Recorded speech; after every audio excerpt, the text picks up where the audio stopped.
Welcome back to Anime, and today I'm recapping episode 6 of Witch Hat Atelier, which takes some bits and pieces from some other animes, but I think they do it quite well.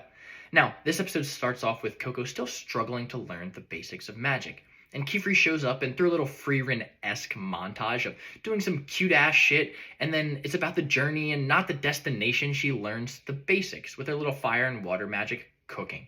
Now, she makes a wonderful meal and is beautiful outside, and everybody wants to go outside to eat except for Agate.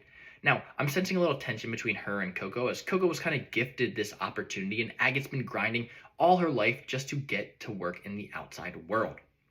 Now, when they go outside, of course it starts raining. But what does Kifri have? Just like Gojo Satoru has, infinity. He has this nice little bubble that protects him from the rain. But he has the white hair and the eye covering, and he's a sensei. But he's not Gojo Satoru, which even if he was, I'd be okay with it, but don't think you're slick, Bug Films. Now, Coco runs back to the atelier and bumps into a man that we do not yet know. His name's Elrugio, whatever you want to call him. He's known as the watchful eye of the atelier. If you're not living in a town full of witches, you need an extra witch just to keep an eye on the atelier. He finds out that Coco is the one who dabbled in forbidden magic and wants to turn her into the Knights Morales, which we've heard last episode, but we don't know much about them. And we find out that they are just there, a group of witches, to keep the world of magic in order. Kifri decides against it and uses some magic of his own to keep Elrugio in check.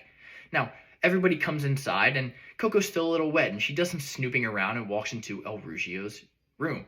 Now, he uses some full metal alchemist stuff and puts two rings together, and he has this sick warming spell. And we see a whole bowl full of rings where he can just slap them together and activate magic.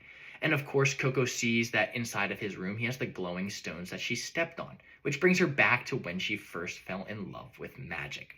Elrugio's happy to see that she still has this love, and then towards the end of the episode, we see a guy run in and say, "Hey, this rain's so terrible, my horse and carriage got swept away with my kid in it." And Agate steps up and wants to prove her worth.